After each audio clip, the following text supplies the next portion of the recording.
मजलिस इत्तेहाद अल मुस्लिमीन के सुदूर व मोतमदीन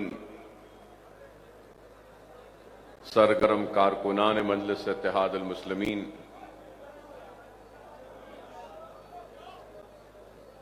और घरों में बैठकर सुनने वाली मेरी इज्जत माब पर्दानशीन माँ और बहनों, मैं अपनी जानिब से मोहतरम नकीब मिल्लत सदर कुल हिंद मजलिस इत्तेहाद अल मुस्लिमीन व मुअज़्ज़ज़ रुकन पार्लियामेंट अलहाज असदुद्दीन ओवैसी साहब को मजलिस इत्तेहाद अल मुस्लिमीन की 65वीं यौम तासीस और अहिया मजलिस के 65वीं तक़रीब पर मुबारकबाद पेश करता हूं और आप तमाम को भी अपने दिल की गहराइयों से मुबारकबाद पेश करता हूं। आज आप और हम मजलिस इत्तेहाद अल मुस्लिमीन की 65वीं सालगिरह मनाने के लिए यहां पर जमा हुए हैं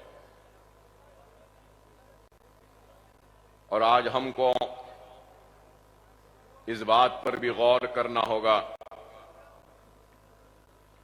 कि अगर ये मजलिस इत्तेहाद अल मुस्लिमीन की 65वीं अहिया की 65 साल मुकम्मिल हुए या 65वीं साल में हम हैं आज, तो दूसरी तरफ मुल्क को आजाद होकर भी 75 साल हो चुके। अगर यहां पे 65 साल तो मुल्क की आजादी के 75 साल, और मजलिस इत्तेहाद अल मुस्लिमीन के इस लंबे तवील सफर में हमने कई उतार और चढ़ाव को देखा, कई मुसीबतों का सामना किया, कई मसाइब को झेले, और कोई भी कामयाबी ऐसे ही नहीं मिलती। और मैं ये बताना जरूर चाहूंगा कि मजलिस की सियासत और दूसरी जमातों की सियासत में काफी इम्तियाज व फर्क है। हमारी सियासत एक मकसद के लिए है, हम तामीरी व अमली सियासत करते हैं, और हमारी सियासत शुरू से ही बामकसद और शफ्फाफ रही है। हमने सिर्फ जज्बाती नारों या जज्बाती तकरीर के जरिए यह 65 बरस का सफर तय नहीं किया। मजलिस इत्तेहाद अल मुस्लिमीन की एक अपनी तारीख है।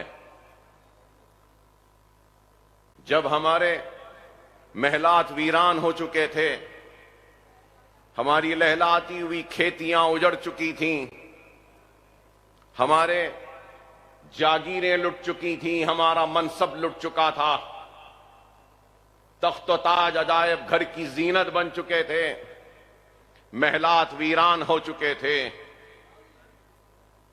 कुओं में पानी कम, हमारी तैरती हुई लाशें ज्यादा थीं, आबादियां खाक की ढेर में तब्दील हो चुकी थीं, खौफ और मायूसी हमारा मुखद्दर बन चुका था। तो ऐसे उन हालात में मजलिस इत्तेहाद अल मुस्लिमीन का अहिया हुआ तो लोगों ने अहिया मजलिस पर भी तनकीदें की, यहां तक कह दिया कि हजारों लाखों की तादाद में इंसानों की जानें गईं, आबादियां वीरान हुई, इस्मतें लुटी, इज्जतें लुटी, महलात वीरान हो गए। और क्या जरूरत है मजलिस इत्तेहादुल मुस्लिमीन की? लोगों ने यहां तक कहा कि क्या ये बस नहीं था कि इतनी लाशें बौलियों में तैर रही हैं, इतनी तबाही और बर्बादी हो गई, बाप बेटे से जुदा हो गया, भाई भाई से जुदा हो गया, बाप के खांधे पर बेटे की मैयत। ऐसे हालात में क्या जरूरत है मजलिस इत्तेहादुल मुस्लिमीन की? अल्लाह फख्र मिल्लत अलैहि रहमा की खबर को नूर से भर दे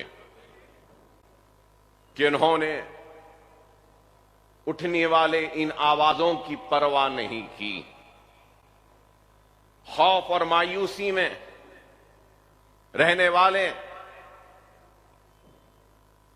उस मजलूम कौम को जगाने के लिए, उनको बेदार करने के लिए, उनको एक मरकज सियासत पे लाने के लिए मजलिस इत्तेहादुल मुस्लिमीन का हिया किया। और जब मजलिस इत्तेहादुल मुस्लिमीन का हिया हुआ तो मजलिस के पास कुछ नहीं था, मजलिस के पास उसका खुद का दफ्तर भी नहीं था। मुझे सालारे मोहतरम का वो जुमला याद आता है कि एक कागज का टुकड़ा और एक टूटा कलम भी हमारे पास नहीं था। ऐसे इन हालात में मजलिस का हिया हुआ और मजलिस इत्तेहादुल मुस्लिमीन आगे बढ़ते गई, काम करती रही, एक मकसद को लेकर, एक मिशन को लेकर आगे बढ़ी। और वो मिशन, वो मकसद क्या था? ये मिशन और मकसद यही था कि कलमे की बुनियाद पर मुसलमानों को मुनज़्ज़म करेंगे, मुत्तहिद करेंगे, एक मरकज सियासी पर जमा करेंगे। और अगर कोई मकसद था तो मुसलमानों की कमजोर मईशत को इस्तेकाम बख्शने का था। एक मिशन और मकसद था तो मुसलमानों की तालीमी पसमानदगी को दूर करते हुए इल्म के मैदान में उनको आगे बढ़ाना था। और उसके बाद में आखिर में यह मकसद था कि हम सियासी जिद्दोजहद के जरिए इंतखाबात में हिस्सा लेंगे। मजलिस इत्तेहादुल मुस्लिमीन ने 65 बरस के अपने सफर में माशी मैदान में काम किया, तालीमी मैदान में काम किया और सियासी मैदान में भी काम किया। अपने दरवाजों को हर मजलूम के लिए खोला रखा।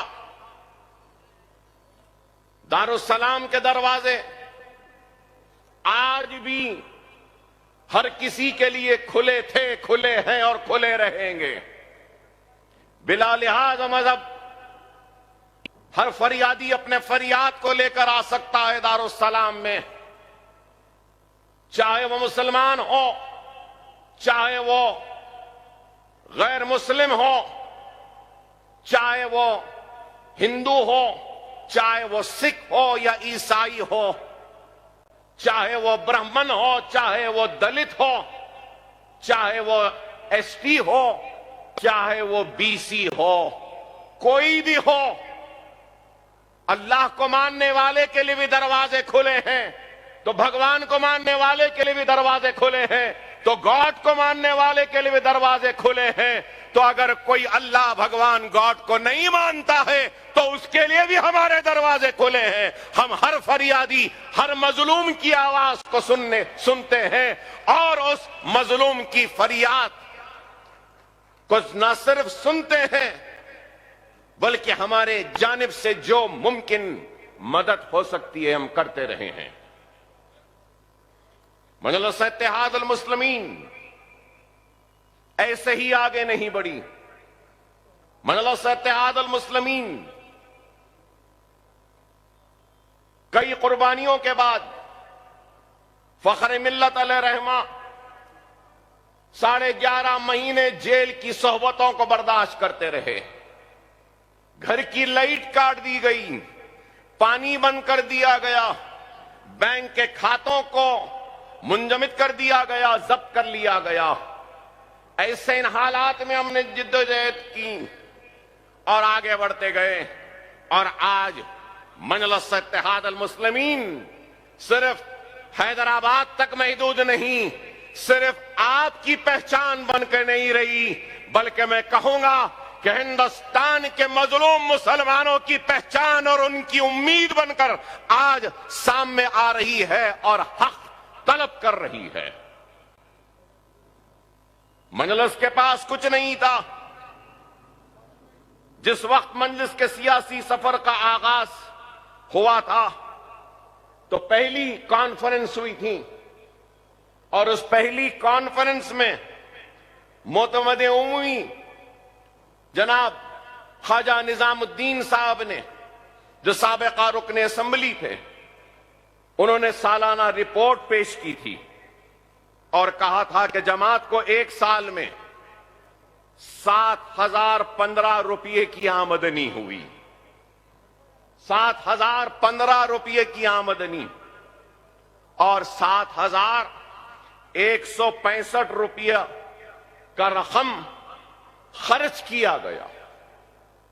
7,165 रुपया खर्च हुआ और यह भी बताया कि जमात को 1,156 रुपये का कर्ज है। जमात पर 1,156 रुपये का कर्ज है। तो अंदाजा लगाओ, वो लोग जो पूछते हैं कि मजलिस ने क्या किया, 65 बरस के इस सफर के आगाज के वक्त 1,156 का खर्च था, तो जुमला आमदनी 7,015 रुपये थे और खर्च 7,165 रुपये का था। और आज मजलिस इत्तेहाद अल मुस्लिमीन के असासे हजारों करोड़ में हैं। ये इमारतें, इन इमारतों की बुलंदी चीख कर चिल्ला कर बयान कर रही है कि कितनी दियानत, कितनी ईमानदारी और इखलास के साथ 65 बरस के सफर को मजलिस ने तय किया और इन वीरान मैदान को आबाद किया तालीमी दर्जगाहों के जरिए। एक तरफ इंजीनियरिंग कॉलेज है तो इस तरफ MBA MCA कॉलेज है, तो उसके बाजू में कॉलेज ऑफ फार्मेसी है, तो इसके इधर बगल में कॉलेज ऑफ आर्किटेक्चर है, M.Pharm है, ME है, MBA है, MCA है, B.Pharm है, फार्मा D है, आर्किटेक्चर है। अरे ये दारुस्सलाम कब हासिल हुआ, कैसे हासिल हुआ? अरे आज जिस मुकाम से हम आपसे मुखातिब हैं, ये वही मुकाम है जब दारुस्सलाम को हासिल किया 70 के दहे में, तो उस वक्त इसी मुकाम पर जानमाज बिछाकर सालारे मिल्लत ने नमाज अदा की थी, अल्लाह का शुक्र अदा किया, आज दारुस्सलाम को हासिल किया। दारुस्सलाम भी नहीं था, दारुस्सलाम को हासिल किया। दारुस्सलाम की कानूनी जिद्दोजहद की भी एक तारीख है। दारुस्सलाम यूं ही नहीं मिला, कई बरस की कानूनी जिद्दोजहद और लड़ाई के बाद दारुस्सलाम मिला। अब मैं उस तफसील में जाना नहीं चाहता, लोगों के दिलों को तकलीफ होगी, लेकिन हकीकत है कि दारुस्सलाम के दावे में सिर्फ अब्दुल वाहिद ओवैसी सदर कुल मजलिस इत्तेहाद अल मुस्लिमीन ही नहीं थे, और भी कई दावेदार थे। अब मैं उनको, वो लोग नहीं रहे, उनके खानदान वालों को शर्मिंदा करना नहीं चाहता। कोई मजलिस इत्तेहाद अल मुस्लिमीन ए या कुछ और बनाकर आए, तो कोई दूसरी तंजीम से आए, तो कोई अपनी जाती मिल्कियत कह के दावे पेश करे थे मजलिस के। उन तीनों लोगों के दावे मुस्तरद हुए और अब्दुल वाहिद ओवैसी सदर कुल हिंद मजलिस इत्तेहाद अल मुस्लिमीन के दावे और कानूनी जिद्दोजहद को कामयाबी मिली और दारुस्सलाम हासिल हुआ। सिर्फ यही नहीं, मजलिस की तारीख है। लोग जो मजलिस पर इल्जाम लगाते हैं, तख्त और ताज के लुटने के बाद, महलात के वीरान होने के बाद, जागीर और मनसब के लुटने के बाद, सुबह का सूरज निकला, रक्षे और बंडियां ढकेलने पे मजबूर होने वाली उस कौम ने जब हैदराबाद की बल्दिया पर कब्जा किया, तो एक दलित को, एक पसमानदा तबके से ताल्लुक रखने वाले को हैदराबाद का मेयर बनाकर बताया कि हमारा तख्त गया, ताज गया, हम नहीं बैठे, हमारे दलित भाई को बिठाए। ये हमारी मजलिस की निशानी है। नहीं तो हम कह सकते थे कि हमारा तो सब कुछ लुटा, अब आज हमको मौका आया तो हम क्यों ना बैठे। लेकिन हमने एक दलित को, पसमानदा तबके से ताल्लुक रखने वाले आलमपल्ली पोचैया को मेयर बनाया। यह मजलिस की हिकमत थी।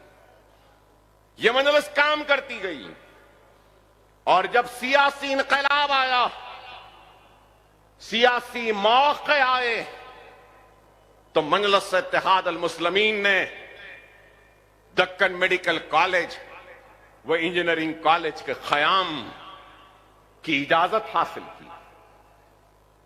अरे आज देखते हैं, लोग देखते हैं, सियासी मौके आते हैं, इधर से उधर बड़े बड़े लीडर लुढ़कते हैं, एमएलएस लुढ़कते हैं, तो कुछ पैसा ले लेते हैं और अपनी वफादारियों को तब्दील कर देते हैं। लेकिन मजलिस ने उस वक्त पैसा नहीं लिया या दौलत की बात नहीं की। जब मौका आया तो मजलिस इत्तेहाद अल मुस्लिमीन ने मेडिकल व इंजीनियरिंग कॉलेज हासिल किया। दस्तूर ने जो इख्तियार दिया मुसलमानों को अपने तालीम अखलियतों को बशमूल मुसलमानों को अपने तालीमी इदारे कायम करने का, उसको चलाने का, उस दस्तूर के हुकूक को हासिल किया और उसके जरिए दक्कन मेडिकल कॉलेज व इंजीनियरिंग कॉलेज का क़याम अमल में लाया। मजलिस को जब दारुस्सलाम मिला तो सबसे पहले ओवैसी ITI सेंटर कायम हुआ।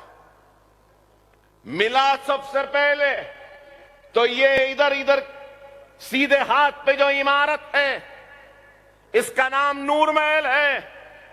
तो इस नूर महल में स्कूल का क़याम अमल में लाया था मजलिस इत्तेहाद अल मुस्लिमीन ने।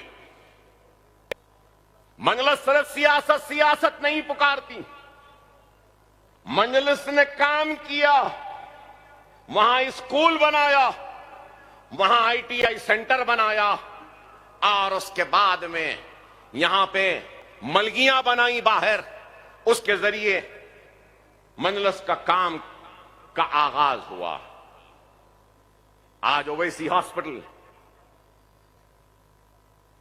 खुद बता रहा है, उसकी बुलंद इमारत बता रही है कि हमारे इरादे कितने बुलंद थे, हमारा अज़्म कितना बुलंद था, हमारा मकसद कितना बुलंद था। आंध्रा की तारीख हो या तेलंगाना की तारीख में क़याम दक्कन मेडिकल कॉलेज और क़याम दक्कन इंजीनियरिंग कॉलेज से पहले कितने मुसलमान डॉक्टर्स निकले थे, कितने मुसलमान इंजीनियर निकले थे।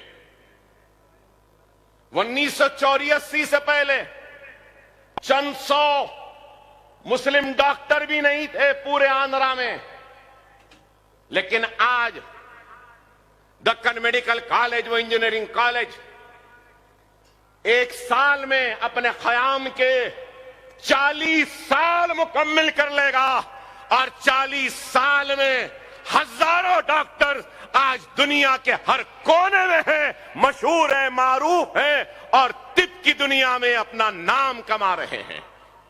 क्या ये काम, ये कारनामा नहीं? हमारे दवाखाने किसी दवाखाने से कम नहीं, चाहे ओवैसी हॉस्पिटल हो या असरा हॉस्पिटल हो। नकीब मिल्लत बैरिस्टर असदुद्दीन ओवैसी साहब की क़यादत में असरा हॉस्पिटल 1200 बिस्तर तक पहुंच गया।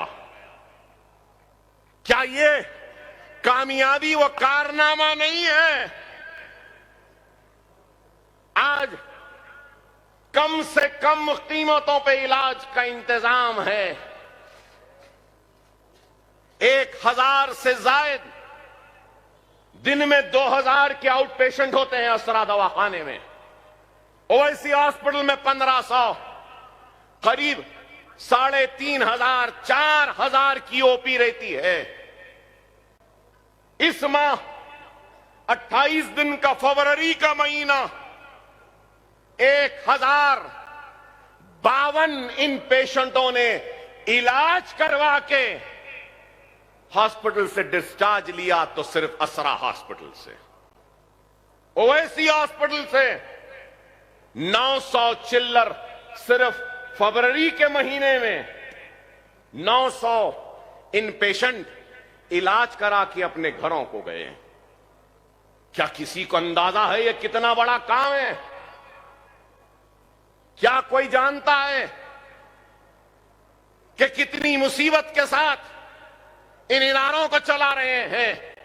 अरे जो जमात 156 रुपये के कर्ज में थी, आज वही जमात 4500 घरों को पाल रही है। हमारे इदारों में नौकरियां देकर करोड़ों रुपये की तनख्वाह महाना दी जाती है। Medical college, engineering college, MBA college, MCA college, pharmacy college, architecture college, Owaisi hospital, वासरा हॉस्पिटल से किसी को अंदाजा नहीं होगा।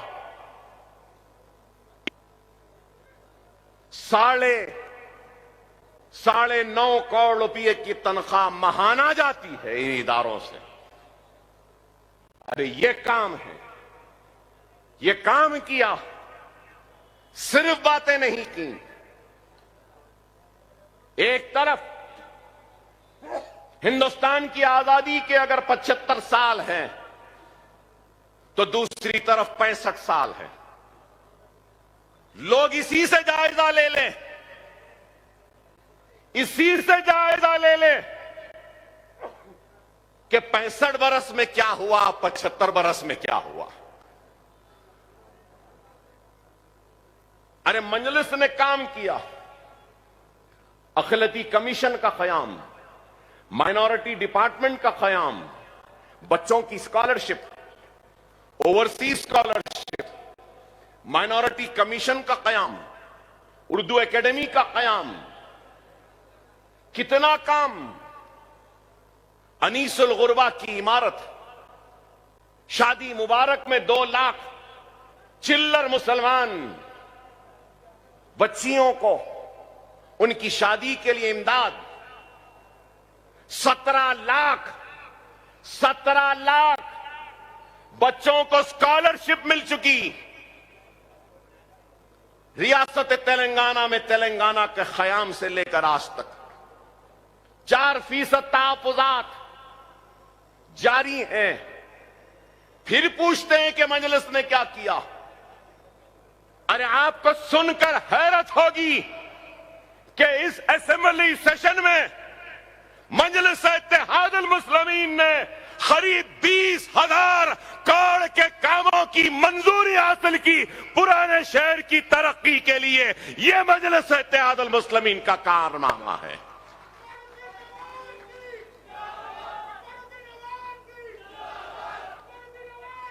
बच्चा पढ़ना चाहता है तो हुकूमत स्कॉलरशिप देती है। लोग कहते हैं कि मजलिस ने क्या किया। अरे मरकजी हुकूमत ने माइनॉरिटीज का बजट 40% कम कर दिया, लेकिन मजलिस की मौसर नुमाइंदगी और वजूद का नतीजा है, आपके इत्तेहाद की ताकत का नतीजा है कि तेलंगाना में अक़लियतों का बजट 2000 से ज्यादा क्रॉस कर चुका। क्या ये मजलिस की कारकर्दगी या कामयाबी नहीं? नए पुल पर ब्रिजेस की मंजूरी, मिरालम पे हैंगिंग ब्रिज की मंजूरी, सुरमचेरू गुरमचेरू बालापुर की तालाब, ओएसी हॉस्पिटल के तालाब को मंजूरी, वहां पे काम, पुराने शहर की रोड वाइडनिंग, हाफिज बाबा नगर के सामने एक और फ्लाईओवर, महफिल होटल के पास एक और फ्लाईओवर, और फिर चंद्रायन गुट्टा से आगे बल्लागुड़े के पास एक और फ्लाईओवर, मेहदीपट्टनम रेती बौली से लेकर टोली चौकी तक एक और फ्लाईओवर, फतेह दरवाजे की रोड की वाइडनिंग, किशनबाग के पास की रोड की वाइडनिंग, चंद्रायन गुट्टे में कई रोड वाइडनिंग, चार मीनार में रोड वाइडनिंग, कारवान में रोड वाइडनिंग, चंद्रायन गुट्टे में 500 करोड़ के जरिए सीवरेज की रीमॉडलिंग की मंजूरी, 350 करोड़ कारवान में मंजूरी, मलकपेट में आईटी टावर की मंजूरी, स्टार्टअप्स का आगाज होगा, नौजवान बच्चे अपने स्टार्टअप्स के जरिए काम करेंगे। पुराने शहर में एक मरकज, आईटी सेंटर। अरे क्या क्या बयान करूं? जो सवाल करते हैं मजलिस ने क्या किया, मैं उनसे सवाल करता हूं कि तुमने क्या किया? तुमने क्या किया? अरे मेरे पास तो फेहरिस्त है कि हमने क्या किया। मैं पूछना चाहता हूं कि तुमने क्या किया? पोस्ट ग्रेजुएट स्टडीज के अलावा सुपर स्पेशलिटी के स्टडीज भी आए हैं, रिसर्च हो रहा है हमारे पास, रिसर्च प्रोग्राम्स हैं,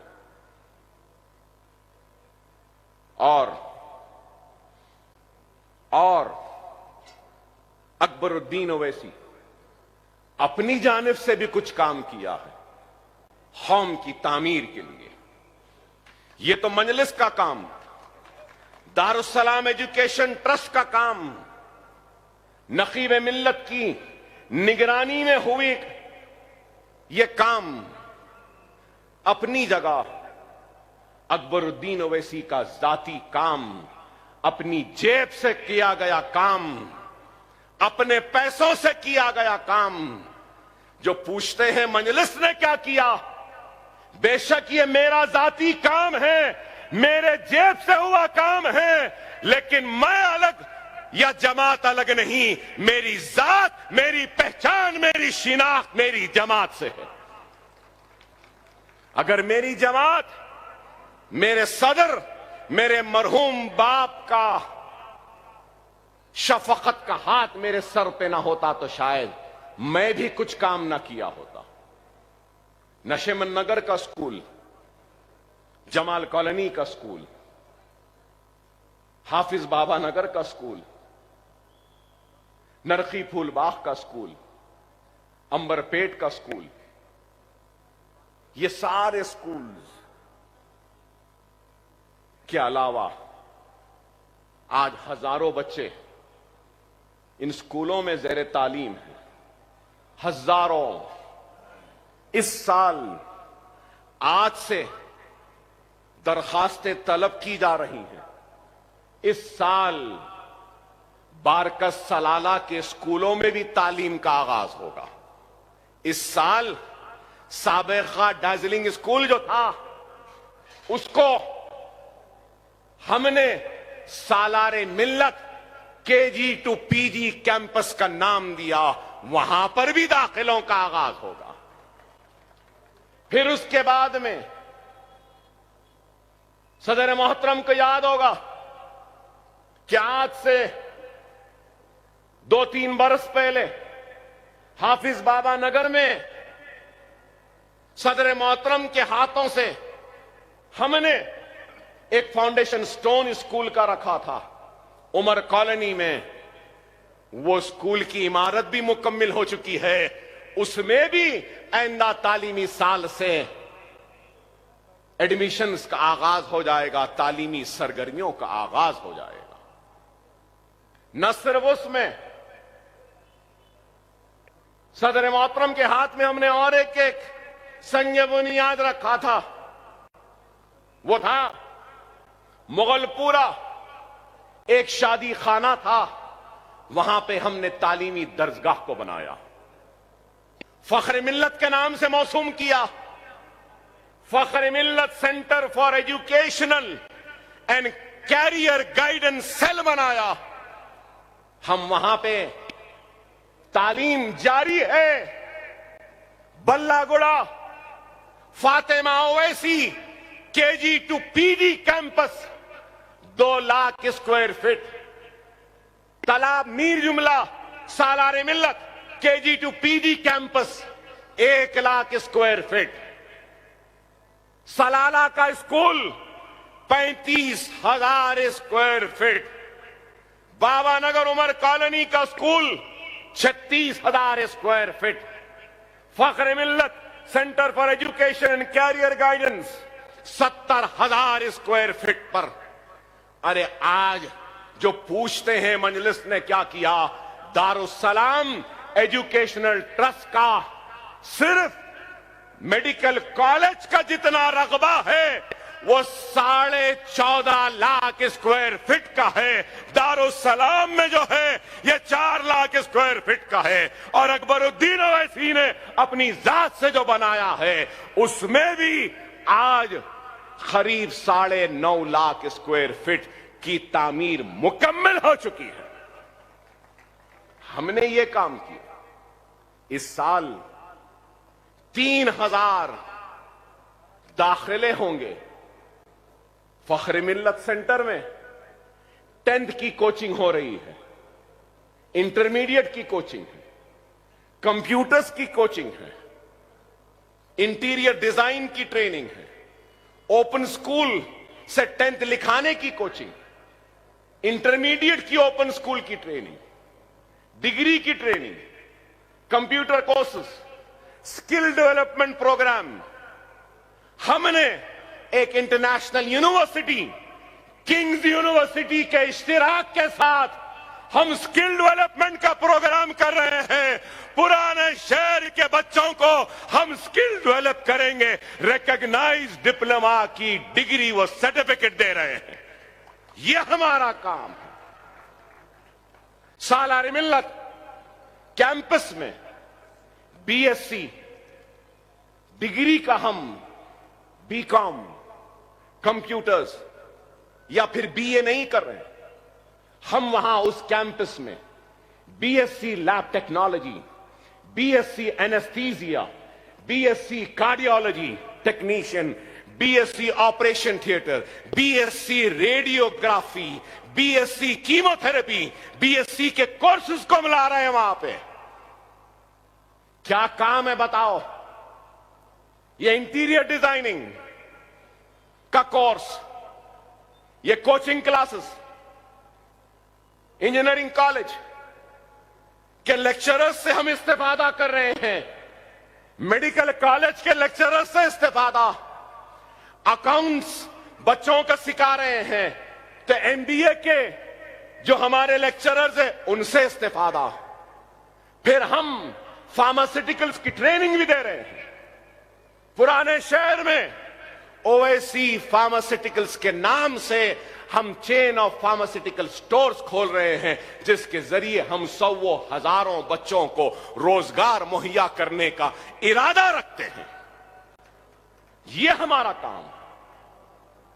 छोटे छोटे वैनों और ऑटोस के जरिए हम बच्चों को रोजगार देने का मंसूबा रखते हैं, इरादा रखते हैं। एक इलेक्ट्रॉनिक ऑटो ले रहे हैं, एक पायलट बेसिस पे हम प्रोग्राम करने जा रहे हैं, जहां पे हम हैदराबादी हलीम, हैदराबादी बिरयानी, हैदराबादी लुकमी, हैदराबादी कबाब, हैदराबादी मिर्ची का सालन, हैदराबादी बैगन का सालन, ये पूरे ऐसे छोटे छोटे स्टॉल्स में हमारे बेरोजगार बच्चों को हम ओएसी हॉस्पिटल के किचन में बना कर देंगे, उनको रोजगार पे लगाएंगे, उनको कमाने का जरिया बनाएंगे। ये हमारा काम है, ये हमारा मंसूबा है, ये हमारा इरादा है। मैं पूछना चाहता हूं, हम पे तनकीद करने वालों, क्या तुमने कुछ किया? इतने स्कूलों में आपको सुन के हैरत होगी, 650 टीचर्स आज हैं, 650 टीचर्स हैं। अरे आप बताओ, 4,500 मुलाजिमीन सिर्फ मेडिकल कॉलेज दवाखानों में हैं, इंजीनियरिंग कॉलेज में। अरे आज हम काम कर रहे हैं, एक ब्लैक बोर्ड कितने में आता है? एक बेंच जिस पे 3 बच्चे बैठते हैं कितने में बनता है मालूम?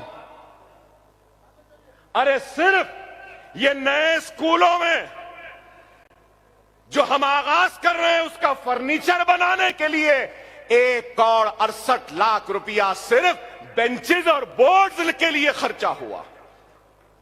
किसी को अंदाजा है? किसी को एहसास है? एक ब्लैक बोर्ड नहीं बनाने वाले, एक बेंच नहीं देते गरीबों को, और हमसे सवाल कर रहे हैं हमने क्या किया? अरे हमने उर्दू मीडियम के बच्चों को किताबें दी, बैग दिया, बॉक्स दिया, 10th की फीस दी, अव्वल दर्जे में कामयाब होने वालों को इनाम देते हैं। यह हमारा काम है, मजलिस का काम है। कोविड के टाइम पे हमने ऑक्सीजन के सिलेंडर्स पुराने शहर में जगह जगह मुहैया करवा दिए। क्या किसी और ने किया? रेमडेसिविर मिलती नहीं थी तो हर एक के लिए हमने बात करके दवाओं का इंतजाम किया, ऑक्सीजन का इंतजाम किया। कोविड में परेशान हाल लोगों के दरवाजों पे दस्तक देकर अनाज को पहुंचाने वालों का नाम मजलिस इत्तेहादुल मुस्लिमीन है।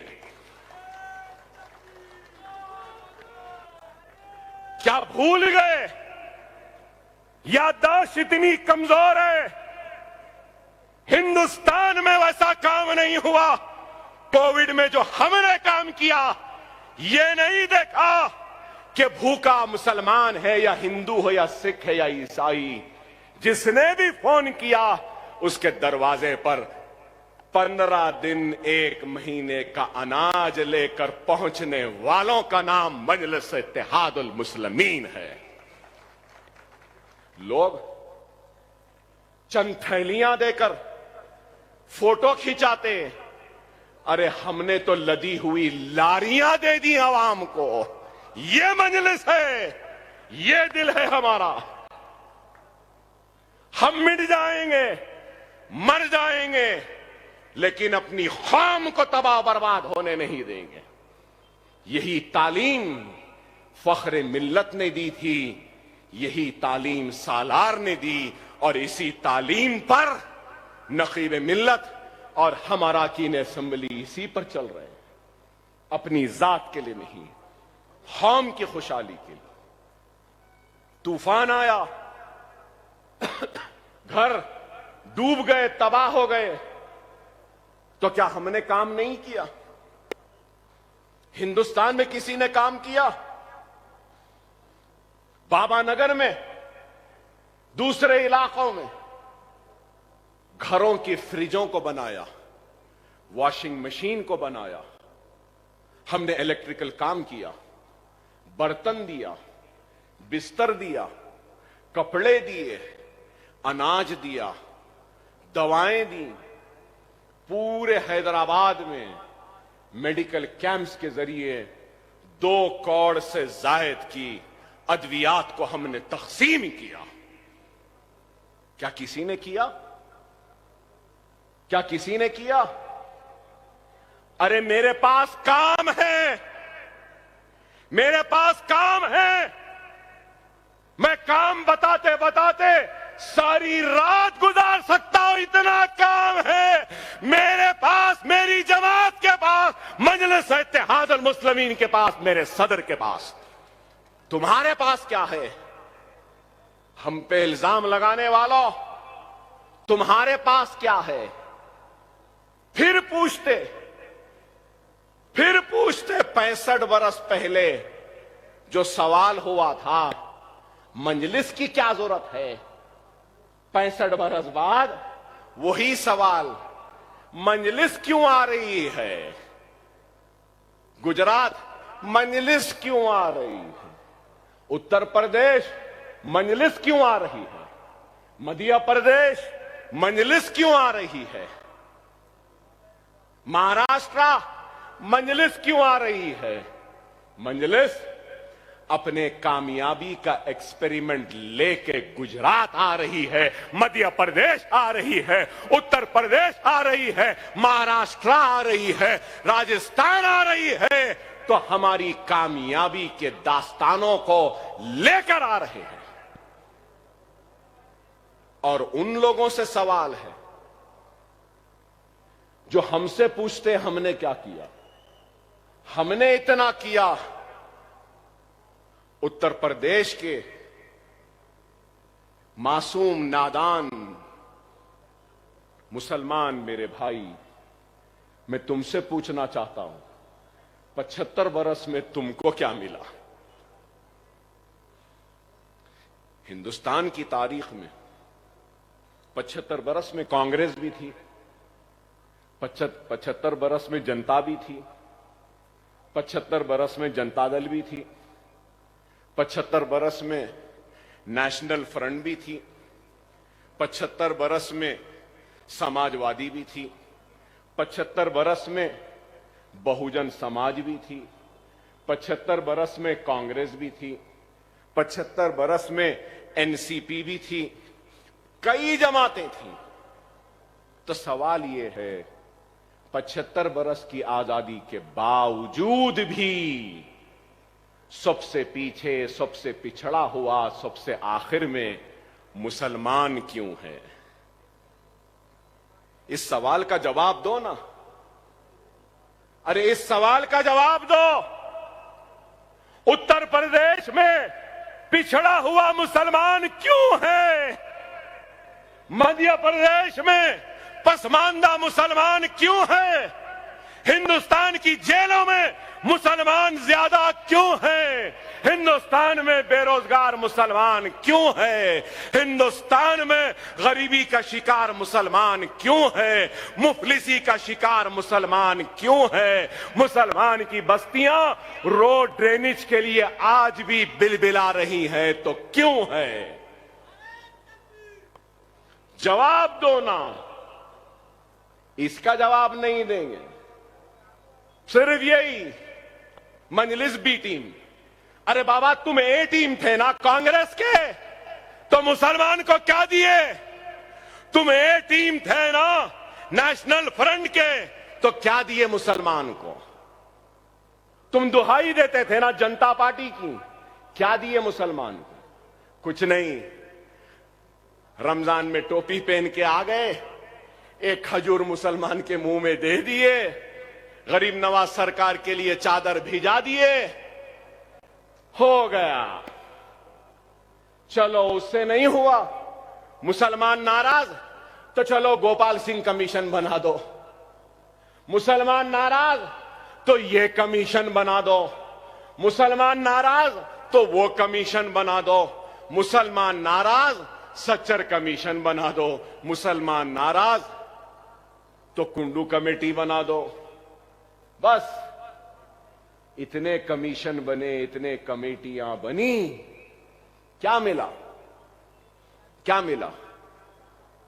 लोग मेरे इस जुमले पे शायद एतराज करें, कबूल भी ना करें। हर किसी की अपनी राय है, मेरी अपनी राय है कि 75 बरस में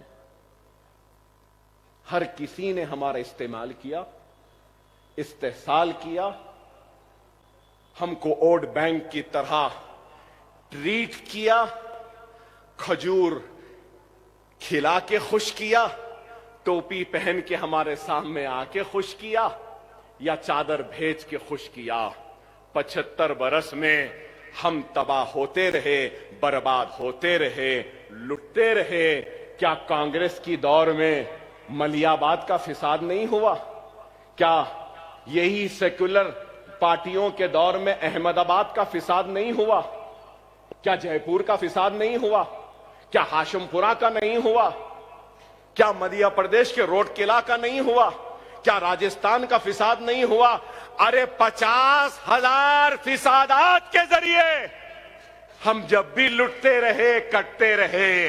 अभी भी गौ रक्षकों के नाम पे आज भी हम लुट रहे हैं और कट रहे हैं, जल रहे हैं। जब सेक्युलरिज्म के नाम पे काटा गया, आज हिंदुत्व के नाम पे काटा जा रहा है। जब सेक्युलरिज्म के नाम पे जलाया गया, तो आज हिंदू राष्ट्र के नाम पे जलाया जा रहा है। जलते तो जब भी थे, आज भी है। कट तो जब भी रहे थे, आज भी कट रहे हैं। तबाह जब भी हो रहे थे, आज भी हो रहे हैं। ये अलग बहस है कि पहले कम था या अब कम है, पहले ज्यादा था या अब ज्यादा है। वो मैं छोड़ता हूं साहिब समझ लोगों की सोच पे। क्या सेक्युलर इज्म की बात करने वालों का क्या ये अखलाकी, आईनी, दस्तूरी जिम्मेदारी नहीं थी कि उनके घरों की हिफाजत करें, उनके सुहागों की हिफाजत करें, उनकी आबादियों की हिफाजत करें, उनको तरक्की का हिस्सा बनाएं, उनको रोजी दें, उनको रोटी दें, उनको खुशहाली दें। अगर मुसलमान खुशहाल होता, कामयाब होता, तरक्की याफ्ता होता, इस मुल्क की तरक्की का हिस्सेदार होता, तो मजलिस उत्तर प्रदेश क्यों जाती, राजस्थान क्यों जाती, महाराष्ट्र क्यों जाती? अरे तुमने मुसलमानों को हक नहीं दिया, इसलिए हम जा रहे हैं इस तरीके से हक लेने के लिए। अगर नहीं देता तो हम अपनी सियासी जिद्दोजहद के जरिए ये कामयाबियां जो हमने तेलंगाना में हासिल की, वो कामयाबियों को हासिल करने के लिए जा रहे हैं। दवाखाने बनाने जा रहे हैं, तालीमी दर्सगाहें बनाने जा रहे हैं, 4% तहफुजात दिलाने जा रहे हैं, शादी मुबारक वहां भी लाने जा रहे हैं, स्कॉलरशिप बच्चों को दिलाने जा रहे हैं। अरे आज बुरा दिखेगा कि अकबर ओवैसी मुसलमान की बात करता। हां करता, बेशक करता। क्यों करता? कभी इस पे भी तो गौर करो। अरे मैंने दस्तूर पे हल्फ लिया है, दस्तूर हिंद पे हल्फ लिया हूं, ओत लिया हूं। पब्लिक रिप्रेजेंटेटिव के हैसियत से मेरी जिम्मेदारी है, जो पीछे हैं, जो कमजोर हैं, उसका हाथ पकड़ूं और उसको सामने लाऊं। बेशक हिंदुस्तान में गुर्बत का शिकार हिंदू भी है, परेशानी का शिकार सिख भी है, मुसीबत का शिकार ईसाई भी है, लेकिन गुर्बत सबसे ज्यादा मुसलमान में है, तालीम सबसे कम मुसलमान में है, गैर महफूज मुसलमान है। इसलिए मैं उस कमजोर का हाथ पकड़ के सामने ला रहा हूं। जब ये मुसलमान कमजोर आगे आ जाएगा और अगर कोई ब्राह्मण अगर पीछे है तो अल्लाह की कसम अकबरुद्दीन ओवैसी उस ब्राह्मण का हाथ पकड़कर भी उसको सामने लाने की कोशिश करेगा। यह है हमारी सियासत। मगर ये क्या बोलते हैं, अरे मुसलमान मुसलमान मुसलमान। अरे सो कॉल्ड सेक्युलर पार्टियां अगर मुसलमान का काम करते तो मैं मुसलमान मुसलमान नहीं चीखता था। तुम नाकाम हुए, मुझे आना पड़ा। तुमने न सिर्फ मुसलमानों के साथ नाइंसाफी की, तुमने दलितों के साथ नाइंसाफी की, तुमने पसमानदा तबकात के साथ नाइंसाफी। क्या इस असेंबली में अकबरुद्दीन ओवैसी ने अफजलगंज की मस्जिद, बागयाम की मस्जिद, मक्का मस्जिद, अनीसुल गुरबा के साथ साथ क्या लाल दरवाजे की मंदिर का जिक्र नहीं किया? यह सेक्युलरिज्म नहीं दिखता इनको, नहीं दिखता। शिवरात्रि के लिए तातील किसने मांगी? अचलिकास को इमदाद देने की बात किसने की? अइम्मा और मौजनों को तनख्वाह यहां मिल रही है, किसने हासिल किया? हमने हासिल किया। अरे सिर्फ इल्जाम। मजलिस क्या करी? मजलिस बी टीम, मजलिस ऐसा। अरे ये सो कॉल्ड सेक्युलर ताकतें हमको तहफ्फुज देने में नाकाम हुए, हमको रोजी देने में नाकाम हुए, हमको रोटी देने में नाकाम हुए, हमारे बस्तियों को बचाने में नाकाम हुए, हमारे बच्चों को नौकरियां देने में नाकाम हुए, हमारी मां और बहनों की इज्जतों इस्मतों को बचाने में नाकाम हुए, और उसके साथ ही साथ हिंदुत्व की ताकतों को उभरने से, उठने से रोकने में भी नाकाम हुए। क्या नहीं हुए? अगर ये दियानतदारी, ईमानदारी के साथ अगर काम करते तो मुल्क में जो हालात है क्या यह होते? जो आज जो मुल्क को बांट रहे हैं मजहब के नाम पे, क्या वो अनासिर इतने कामयाब होते? क्या ताकतवर होते? अरे इनकी नाकामी है सही वक्त पे, सही वक्त पे अगर इन जालिमों को कानून के जरिए सजा दे दिए होते तो आज हिंदुस्तान को यह दिन देखना ना पड़ता। क्या मेरी बात गलत है? हम पे इल्जाम लगाने वालों, इसका जवाब तुम्हारे पास। अरे तुम एहसान जाफरी को इंसाफ देने में भी नाकाम हुए तो तुम उस एहसान जाफरी के कातिलों को आगे बढ़ने से रोकने में भी नाकाम हुए। हमको तो तुमने कुछ नहीं दिया, इस मुल्क को क्या दिया? महंगाई, बेरोजगारी क्या है? गैस और महंगी हो चुकी, पेट्रोल और महंगा, डॉलर और बढ़ रहा है, सरहदें गैर महफूज है। लेकिन इलेक्शन से पहले बनने वाला चौकीदार अपनी चौकीदारी की टोपी सीटी निकाल के गद्दी पे बैठा है, देख ही नहीं रहा है।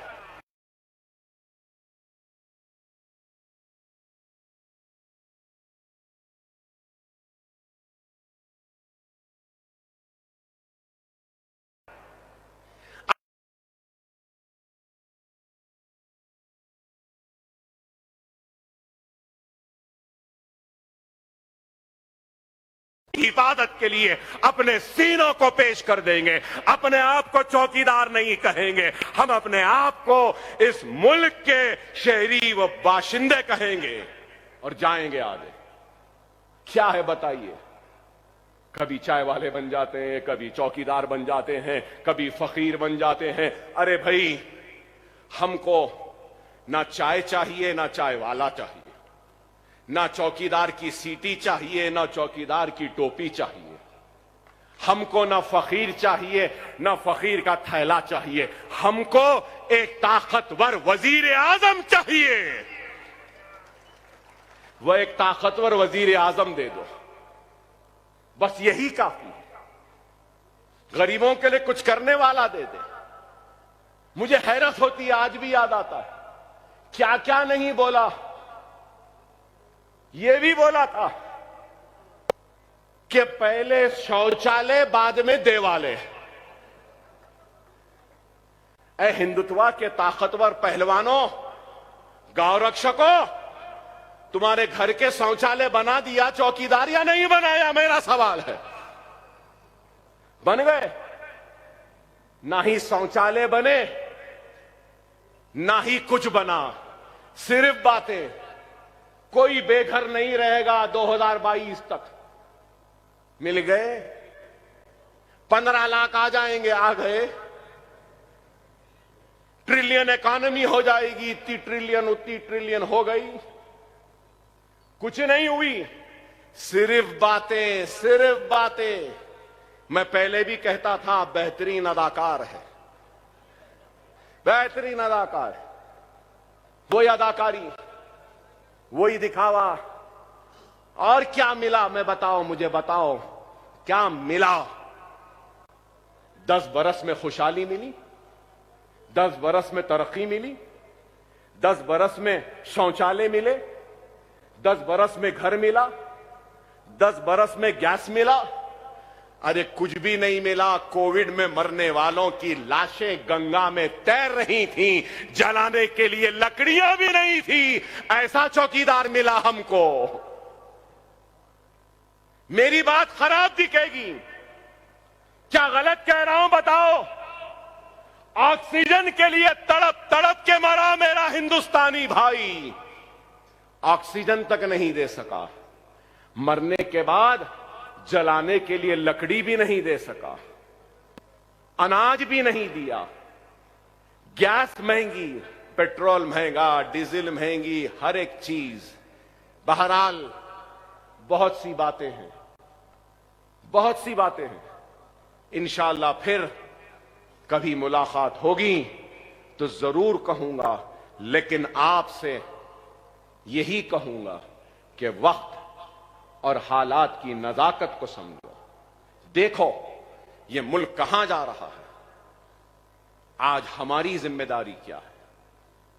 जरूरी नहीं है, जरूरी नहीं है कि आज गए और आज ही कामयाबी मिल जाए। फख्र मिल्लत ने काम शुरू किया था, सालार ने जारी रखा, और आज हम नकीब मिल्लत की क़यादत में, सदारत में, वो बीज जो फख्र मिल्लत ने बोया था, उस बीज को फलदार दरख्त बनाया तो सालार ने, और आज हम उसके फल खा रहे हैं।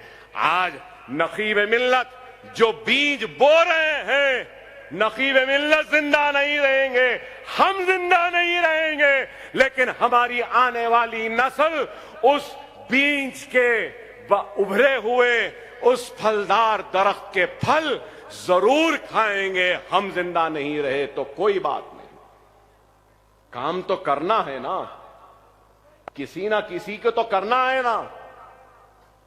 65 साल पहले कांटों भरा ताज फख्र मिल्लत ने पहना था, तो आज वो कांटों भरा ताज मुसलमानों की क़यादत को बनाने का जो पहना है, तो वो मर्द मुजाहिद नकीब मिल्लत बैरिस्टर असदुद्दीन ओवैसी है।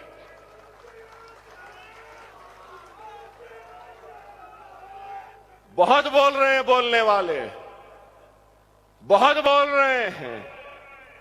बोलो, तुम जितना बोलते बोलो, हमको परवाह नहीं। हमारी जूती की नोक पे है तुम्हारी पुकार, इस वास्ते कि हमारे पास काम है, हम काम कर रहे हैं। हमको चोर बोले, हमको बेईमान बोले, हमको सौदेबाज बोले, हमको बी टीम बोल रहे, कोई नई बात नहीं है। मगर याद रखो, दियानतदार, दियानतदार, ईमानदार बाप का बेटा है असदुद्दीन ओवैसी। उनकी ईमानदारी की गवाही मैं देता हूं, हम सब हैदराबाद देते हैं। हमारा सदर दियानतदार ईमानदार है। अगर कोई कीचड़ उछालेगा तो खबरदार, हमारी बर्दाश्त को तुम और इम्तिहान न लो, हमारी बर्दाश्त का इम्तिहान न लो। वो तो उनकी हिकमत है कि अकबर ओवैसी खामोश है, नहीं तो खुदा की कसम क्या कर सकता हूं ये दुनिया जानती है, और मजलिस क्या कर सकती है ये सब जानते हैं। यहां बैठे लोग क्या कर सकते हैं ये भी तुमको बता देंगे वक्त आने पर। खबरदार, खबरदार, हम ईमानदारी के साथ, दियानतदारी के साथ काम कर रहे हैं। हमारी मुसलसिल कामयाबी इस बात की गवाह है कि अल्लाह हमसे नाराज है। तुम्हारी मुसलसिल नाकामी इस बात की गवाही के है कि अल्लाह तुमसे राजी नहीं। तुम्हारी हसरत, तुम्हारी ख्वाहिश कभी पूरी नहीं होगी। अकबरुद्दीन ओवैसी रहे या ना रहे, असदुद्दीन ओवैसी रहे या ना रहे, स्टेज पे बैठे वाले रहे या ना रहे, ये दारुस्सलाम रोजे क़यामत तक आबाद रहेगा। मजलिस रोजे क़यामत तक कामयाब होती रहेगी। कामरानियां उसके कदमों को चूमती रहेंगी। हम रुकने वाले नहीं हैं। अगर कोई समझ रहा है कि इल्जाम लगाने से रुक जाएंगे, नहीं, नहीं रुकने वाले। अगर ये रुकेंगे तो ये चालू हो जाएगा। अगर मैं रुका हूं तो ये चालू हो जाएंगे। बोलते ना वो एक्स्ट्रा चार्ज, हां वो चार्ज अभी है बाकी। जब हुक्म होगा तो फिर ये सिपाही भी निकल पड़ेगा, और जब निकल पड़ेगा तो क्या होगा ये सब जानते हैं। हम सही वक्त पे सही फैसला करने वालों में से हैं। हम अपनी पसंद के मुकाम पे अपनी पसंद के वक्त पे लड़ते हैं। हम तुम्हारी पसंद के मुकाम पे या तुम्हारे वक्त पे नहीं लड़ेंगे। हम हैं तैयार, लश्कर तैयार है, फौज तैयार है, सिर्फ सिपह सालार के हुक्म के इंतजार में है। इंशाअल्लाह मजलिस इत्तेहादुल मुस्लिमीन यूपी फतेह करेगी, गुजरात फतेह करेगी, मध्य प्रदेश फतेह करेगी, राजस्थान फतेह करेगी। आज नहीं करी तो कल करेगी। मजलिस आगे बढ़ रही है, बढ़ते रहेगी। नकीब मिल्लत आप आगे बढ़िए, हम आपके साथ हैं, हमारी दुआएं आपके साथ हैं, हमारी हिम्मत आपके साथ है, हमारा जज्बा आपके साथ है। वाखिरु दावाना अल्हम्दुलिल्लाह रब्बिल आलमीन।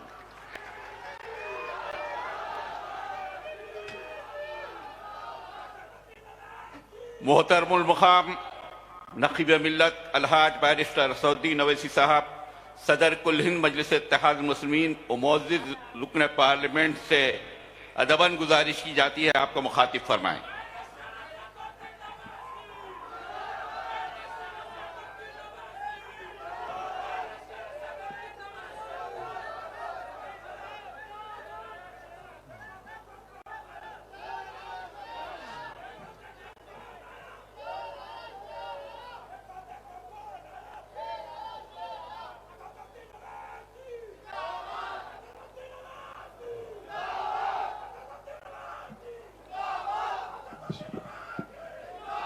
औज़ुबिल्लाहि मिनश्शैतानिर्रजीम बिस्मिल्लाहिर्रहमानिर्रहीम।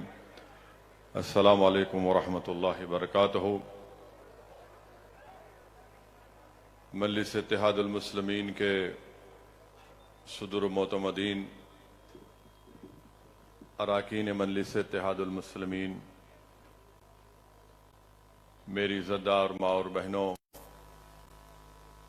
शहनशीन पर तशरीफ़ फरमा मजलिस इत्तेहादुल मुस्लिमीन के क़ायद मुखन्ना वो अरकान असम्बली, वो अरकान क़ानून साज कौंसिल, मैं आप तमाम को मजलिस इत्तेहादुल मुस्लिमीन के अहिया के 65 साल मुकम्मल होने पर आप तमाम को मुबारकबाद देता हूँ। और मैं इस मौके पर अल्लाह सुब्हाना व तआला से दुआ करता हूँ कि अल्लाह सुब्हाना व तआला अपने फजल से और अपने करम से और नबी करीम मोहम्मद मुस्तफ़ा सल्लल्लाहु अलैहि वसल्लम के वसीले से अल्लाह सुब्हाना व तआला मजलिस इत्तेहादुल मुस्लिमीन के उन तमाम मरहूम कायदीन को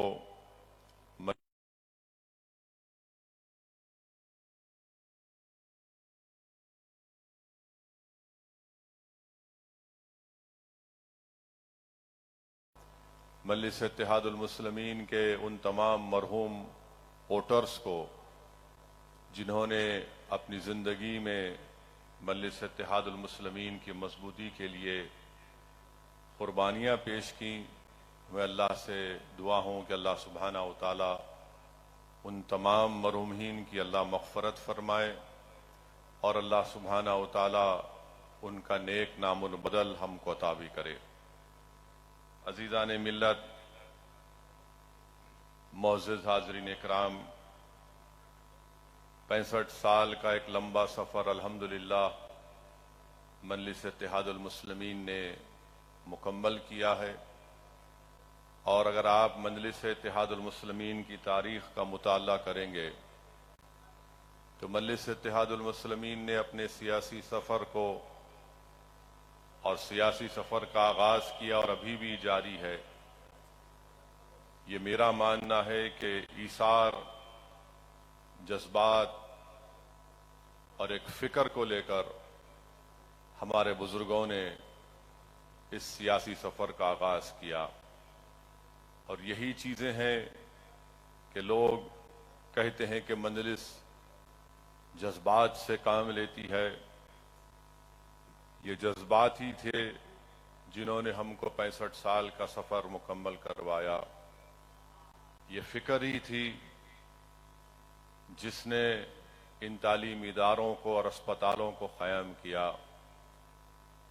ये हमारी कुर्बानियाँ थीं कि हमने अपना सब कुछ लुटाया ताकि हमारी मरकज़ सियासी को हम ताकतवर बना कर रखें।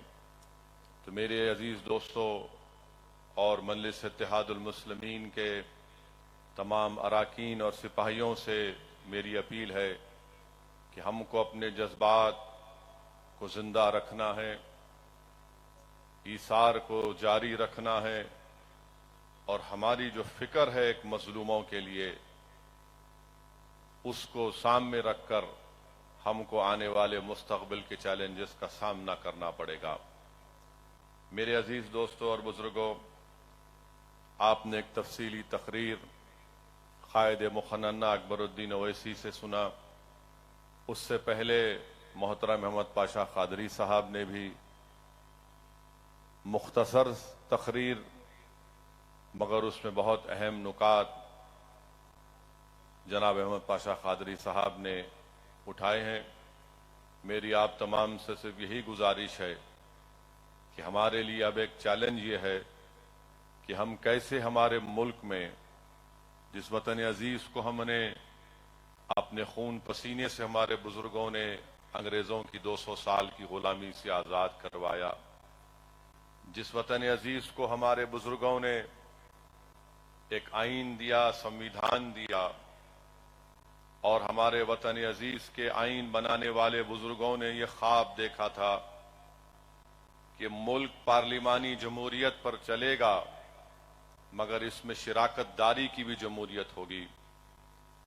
हमारे अजीम बुजुर्गों ने ख्वाब देखा था कि मुल्क एक ताकतवर मुल्क बनेगा और ताकत के माने हमारे बुजुर्गों ने सिर्फ ये नहीं कहा था कि कोई एक वजीर आजम बन जाए और वो पुकार पुकार कर कहे कि मेरा 56 इंच का सीना है। हमारे बुजुर्गों ने ख्वाब नहीं देखा था कि कोई एक शख्स ताकतवर वजीर आजम बन जाए और अपनी एक पार्टी की ताकत की बुनियाद पर आईन को कमजोर कर दे, जमहूरी इदारों की बुनियादों को हिलाकर रख दे। हमको इस बात को सामने रखकर काम करने की जरूरत है कि हम कैसे हमारे वतन अजीज की जमहूरियत को मजबूत बनाएं और मजलिस इत्तेहादुल मुस्लिमीन की 65 साला सियासी सफर का सबसे बड़ा अगर आप निचोड़ देखेंगे वो ये है कि हमने भारत की जमहूरियत को मजबूत किया है। हमने लोगों के दिलों में जमहूरियत के जरिए अपने मसाइल के हल और अपने मसाइल का हल तलाश करने का तरीका सिखाया है। हमने अवाम के दिलों में इस बात का पैगाम पहुंचाया है कि तशद्दुद से जमहूरियत कमजोर होती है और इत्तेहाद से आपकी आवाज ऐवानों में पहुंचती है। ये 65 साल का सफर अगर रहा है तो इसमें हमने मुत्तहदा तौर पर अपने मसाइल को हल किया, इत्तेहाद को मजबूत किया। तो मेरी आपसे गुजारिश है कि हमको अपने इत्तेहाद को और मजबूत करना है और यकीनन इस साल तेलंगाना में असेंबली के इलेक्शन है और मजलिस इत्तेहादुल मुस्लिमीन उस असेंबली के इंतखाबात में हिस्सा लेगी। मजलिस इत्तेहादुल मुस्लिमीन अपनी ताकत को बरकरार रखेगी, अपनी ताकत में इजाफा करेगी और इंशाअल्लाह ताला मजलिस इत्तेहादुल मुस्लिमीन और तेलंगाना की ये अवाम तेलंगाना में बीजेपी को शिकस्त देगी। और मुझे यकीन है कि जो नफरत का पैगाम लेकर बीजेपी आगे बढ़ रही है, तेलंगाना की अवाम उसको मुस्तरद करेगी।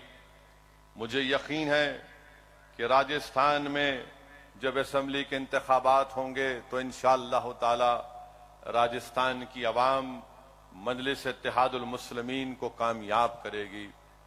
हम राजस्थान के असेंबली के इंतखाबात में भी हिस्सा लेंगे इंशाअल्लाह ताला। अब हम कर्नाटका के असेंबली के इंतखाबात में भी हिस्सा लेंगे और आप देखेंगे कि इंशाअल्लाह अन करीब में ऐलान भी होगा। उस सिलसिले में मेरी आप तमाम से अपील है, गुजारिश है कि आप मजलिस इत्तेहादुल मुस्लिमीन की इन असेंबली इंतखाबात में कामयाबी के लिए दुआ भी फरमाइए। मेरे अजीज दोस्तों, इज्जतदार और माँ और बहनों, तेलंगाना में भारतीय जनता पार्टी की तरफ से बहुत सी बातें बोली जा रही हैं और जितनी बातें बोली जा रही हैं वो सिर्फ नफरत की बुनियाद पर। भारतीय जनता पार्टी उम्मीद दिलाने का नाम नहीं है, भारतीय जनता पार्टी खौफ दिलाने का काम करती है तेलंगाना में। इसीलिए आए दिन कोई ना कोई एक बयान दिया जाता है कि ऐसा कर देंगे, फुला कर देंगे। मैं तेलंगाना की आवाम से ये बताना चाहूंगा कि तेलंगाना रियासत जब से बनी तेलंगाना में अमन मजबूत होता रहा, तेलंगाना में फसाद नहीं हुआ बल्कि तेलंगाना में तरक्की हुई है। चाहे वो सॉफ्टवेयर इंडस्ट्री हो, चाहे वो दूसरे इंडस्ट्रीज हो, फार्मास्यूटिकल की इंडस्ट्रीज हो, तेलंगाना का जीडीपी, रियासती जीडीपी उन रियासतों से बढ़कर है जहां पर बीजेपी इख्तिदार में है। यकीनन तेलंगाना में ऐसे वाकयात हुए हैं जिस पर हम भी शर्मिंदा हैं और हम उसकी मजम्मत करते हैं। चाहे वो आलेर का इनकाउंटर हो या फिर पुलिस कस्टडी में खदीर खां की मौत हो मेदक में, हम इसकी मजम्मत करते हैं। मैं इस बात का इकरार करता हूं कि और बहुत से काम होना बाकी है, मगर आपकी आवाज मजलिस इत्तेहादुल मुस्लिमीन है और मजलिस उन मसाइल को जरूर हल करेगी। मगर एक बात का ख्याल रखिए कि आज मजलिस आपकी एक ताकत और शनाख्त बनकर उभरी है, मगर दूसरी रियासतों की तरफ नजर उठाकर देख लीजिए कि क्या पुरसाने हाल है। वहां पर कोई आवाज उठाना तो छोड़िए, कोई आंसू पोंछने के लिए तैयार नहीं है दलित और मुसलमान और आदिवासियों के लिए। तो इसीलिए मेरे अजीज दोस्तों और बुजुर्गों, इस साल के आखिर में जो असेंबली इंतखाबात होने जा रहे हैं, हमको पहले से ज्यादा मुत्तहिद होना है। हमको अभी से हम अपने उस स्ट्रेटजी को बनाना पड़ेगा और हम बनाएंगे इंशाअल्लाह ताला। और मजलिस में और बीजेपी और दीगर पार्टियों में फर्क ये है कि वो इलेक्शन से 8 महीने पहले बेदार होते हैं, मगर भारत में अगर कोई सियासी पार्टी है जो इलेक्शन खत्म होते ही अवाम की खिदमत करते रहती है और इलेक्शन के दौरान भी अवाम की खिदमत करती रहती है, तो मजलिस इत्तेहादुल मुस्लिमीन है। दारुस्सलाम जिस सरजमीन पर आज आप और हम बैठकर मजलिस इत्तेहादुल मुस्लिमीन के 65 साला जश्न को मना रहे हैं, यही दफ्तर में एमएलएज, एमपीज, कानून साज कौंसिल के मेंबर, अराकीन बल्दिया बैठकर अवाम की खिदमत करते रहते हैं और बीजेपी सिर्फ नफरत और जहर उगलते रहती है। इसीलिए आज आप देख रहे हैं कि तेलंगाना की अवाम बीजेपी से तंग आना और बीजेपी से तंग आना शुरू हो चुका है। और खास तौर से मैं तो तेलंगाना बल्कि पूरे भारत की महिलाओं से, हमारी इज्जतदार माँ और बहनों से पूछ रहा हूं कि जब आप वोट डालने जाएंगे तो गैस के सिलेंडर को नमस्कार या सलाम करके जाना।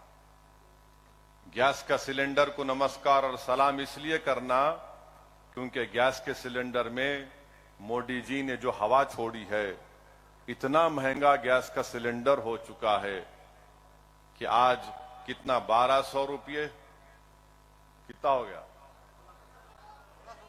हाँ 1600 चिल्लर रुपये। ये मोदी जी का कारनामा है। यानी महिलाओं के नाम पर, खवातीन के नाम पर वोट तो हासिल किए, मगर आज गैस का सिलेंडर 1600 रुपये हो चुका है। तो पूरे भारत की जनता को ये देखना पड़ेगा, खास तौर से हमारी इज्जतदार माँ और बहनों को, कि गैस का सिलेंडर कितना महंगा हो चुका है। दूसरी बात कि चाइना का नाम हमारे वजीर आजम नहीं लेते। आज हमारा वतन 2000 स्क्वायर किलोमीटर की जमीन चाइना को खो चुका है। चाइना हमारी 2000 स्क्वायर फुट जमीन पर कब्जा करके बैठा है और हमारे मुल्क के वजीर खारिजा ये एक इंटरव्यू में कहते हैं कि भारत एक छोटी इकोनॉमी है, चाइना बड़ी इकोनॉमी है, मैं क्या करूं। हम छोटी इकोनॉमी है, चीन बड़ी इकोनॉमी है, कॉमन सेंस है, मैं क्या करूं। हम वजीर आजम से पूछना चाहते हैं, आरएसएस के लोग जो आजकल पैंट पहनकर लट फिरा रहे हैं, हम वो बीजेपी के अनभक्त जो सोशल मीडिया पर थकते नहीं, मोदी की तारीफ करते, झूठी तारीफ करते रहते हैं, क्या भारत छोटा है? तुमको शर्म नहीं आती इस तरह की बात करते हैं कि हमारी इकोनॉमी छोटी, चीन की इकोनॉमी बड़ी? मुल्क इकोनॉमी से छोटा बड़ा नहीं होता मोदी जी। मुल्क बड़ा होता है बड़ा दिल रखने से, बड़ा जिगर रखने से। आपकी पार्टी में आप 300 एमपी रखकर भी आपके पास ना बड़ा दिल है ना बड़ा जिगर है कि आप चीन की आंख में आंख डाल कर ये कहें कि 2000 किलोमीटर तुमको छोड़ना पड़ेगा। अगर इकोनॉमी के बुनियाद पर मुल्क छोटा बड़ा होता है तो फिर यूक्रेन क्यों लड़ रहा है रशिया से? 79 में वियतनाम अमेरिका से क्यों मुकाबला किया? 1980 में एक छोटा अफगानिस्तान यूएसएसआर से क्यों मुकाबला किया? और अगर इकोनॉमी की बुनियाद पर मुल्क छोटा और बड़ा होता है तो फिर वो फलस्तीनी जिसके पास पत्थर के सिवा कुछ नहीं है, मस्जिद अक्सा और बैतुल मुकद्दस की आजादी के लिए लड़ रहा है, तो फिर क्या कहेंगे उनको आप? बताइए आप। आज बीजेपी और भारत के वजीर आजम के पास मुल्क की फौज पर भरोसा नहीं है, मुल्क की आवाम पर भरोसा नहीं है। और आप कहते हैं कि भारत छोटा है इकोनॉमी की वजह से, फिर कौन से विश्वगुरु की बात भारत के वजीर आजम कर रहे हैं? वजीर खारजा कह रहे हैं, मैं नहीं कह रहा हूं। हम छोटी इकोनॉमी है, चीन बड़ी इकोनॉमी है। अरे छोटे बड़ा ये कब से पैदा हो गया? ये बात कहकर बीजेपी ने इस बात को कबूल कर लिया कि नरेंद्र मोदी चीन के आगे घुटने टेक चुके हैं। नरेंद्र मोदी चीन से हमारी जमीन को वापस नहीं लेना चाहती हैं। अरे एक हुकूमत की बुनियादी जिम्मेदारी होती है कि जमीन की बचाए, मुल्क की, वतन की, देश की जमीन को बचाए। और हमारे वजीर आजम ये कहती हैं हम छोटी इकोनॉमी है, वो बड़ी इकोनॉमी है। अब पूरी दुनिया में क्या में पैगाम चला गया? अमेरिका को क्या पैगाम गया? बर्तानिया को क्या पैगाम गया? ऑस्ट्रेलिया को क्या पैगाम गया? मलेशिया को, सिंगापुर को, साउथ कोरिया को, जापान को क्या पैगाम गया? कि भारत चीन को बड़ा मानता है और अपने आप को छोटा मानता है। मैं बीजेपी से पूछना चाहता हूं, कहां गई तुम्हारा नेशनलिज्म? ये तुम्हारा नेशनलिज्म है? कॉमन सेंस ये नहीं है। कॉमन सेंस ये है कि हम मानते हैं कि चीन ताकतवर है, मगर हम अपनी जमीन को नहीं छोड़ सकते। कॉमन सेंस ये भी है मिस्टर मोदी कि भारत एक न्यूक्लियर पावर है। भारत एक न्यूक्लियर पावर है, ये क्यों नहीं बोलते आप? मगर अफसोस, सवाल अब तय करना पड़ेगा भारत की आवाम को कि वो क्या इसका फैसला करते हैं। और अल्हम्दुलिल्लाह मंजलिस जुनैद और नसीर की मौत हुई घाटमीका में, जो राजस्थान में है। इनको हरियाणा ले जाकर किडनैप करके इनको जिंदा जला दिया गया था। मुझे मौका मिला, ये मेरी बदकिस्मती रही कि मैं उस घर को गया, जिस घर में जुनैद के घर को गया। वहां पर जुनैद के 6 औलाद और जुनैद का बड़ा भाई जो नीम पागल है, उसकी 7 औलाद की जिम्मेदारी भी जुनैद पर थी। हम खाली वहां पर खड़े हुए थे एक जिंदा लाश की तरह, जब उसके घर वाले उन मासूम बच्चों को बता रहे थे कि ये जुनैद की औलाद है, ये जुनैद के बड़े भाई की औलाद है। और रो कर कह रहे थे, बताओ ओवैसी, अब इन बच्चों का कौन ख्याल रखेगा? मेरे अजीज दोस्तों और बुजुर्गों, जुनैद और नसीर सिर्फ मुसलमान नहीं थे, बल्कि इस अजीम भारत के शहरी थे। राइट टू लाइफ भारत के संविधान में एक फंडामेंटल राइट है। कोई किसी को मार नहीं सकता, तो कोई किसी की जान कैसे ले सकता है? और सेकुलरिज्म की बात करने वाले कांग्रेस के लोग, हमने मुतालबा किया था कि वजीर आजम को, जुनैद और नसीर को जिस बर्बरियत से किडनैप करके जला दिया गया, ये सो कॉल्ड नाम निहाद गौ रक्षकों की वजह से जो एक टेररिस्ट बन चुके हैं। राजस्थान के चीफ मिनिस्टर नहीं गए, मगर आज मालूम हुआ कि शायद अशोक गहलोत जा सकते हैं, क्योंकि मजलिस कह रही थी। तो राजस्थान की आवाम ने देख लिया कि मैंने आज से 4 महीने पहले जयपुर में जाकर कहा था कि वजारती अक़लियती बहबूद का बजट कम है, तो थोड़ा बढ़ा दिया गया, कुछ 300 करोड़ या 350 करोड़ कुछ किए। जुनैद और नसीर की मौत पर चीफ मिनिस्टर नहीं गए, बल्कि एक शादी में गए थे। वहां से चंद आधे घंटे के फासले पर घाटमीका था। अब मालूम हुआ कि शायद अशोक गहलोत भी जाएंगे। और मैं आपसे वादा कर रहा हूं कि इंशाअल्लाह ताला मेदक के खदीर खान हो, जुनैद हो, नसीर हो, इंशाअल्लाह ताला मजलिस इत्तेहादुल मुस्लिमीन इनकी माली इमदाद करेगी। इनके अकाउंट के डिटेल्स हमारे पास आएंगे तो हम इंशाअल्लाह ताला उनकी बेवाओं के अकाउंट में मजलिस माली इमदाद करेगी। मैं आपसे वादा कर रहा हूं कि हम उन खानदानों के साथ थे और है और रहेंगे। और कौसर मोहिउद्दीन और मेदक के सदर भी कदीर खां के अफराद खानदान और उनकी बेवा के साथ हैं। और मुझे अभी कौसर मोहिउद्दीन एमएलए बता रहे थे कि मंजलिस के मुकामी लोगों की नुमाइंदगी पर कदीर खां की बेवा को 2 BHK मंजूर हुआ है और इंशाअल्लाह ताला टिमरिस्क स्कूल में उस बेवा को भी नौकरी का इंतजाम किया जाएगा। ये बड़ा ही दर्दनाक वाकया है कदीर खां का। जितना भी हम मजम्मत करें कम है। हम तो तेलंगाना की हुकूमत से मुतालबा करते हैं कि पुलिस वालों के ऊपर 302 का सेक्शन लगाकर उन पर केस चलना चाहिए। सस्पेंशन पनिशमेंट नहीं है, 302 का आईपीसी का सेक्शन उन पर लगाया जाए। मगर आपको मालूम मेरे भाई, जुनैद और नसीर को जिन लोगों ने रुक जाइए जुनैद और नसीर को उनके अफराद खानदान ने जब पुलिस वालों के पास जाकर कंप्लेन दी तो घाट वहां पे पुलिस के लोगों ने कहा निकलो यहां से बाहर जाओ। कोई पुलिस वाले पे कुछ नहीं होता वहां राजस्थान में, ना हरियाणा, बल्कि हरियाणा की हुकूमत ने तो एक स्पेशल सेल बना दिया है।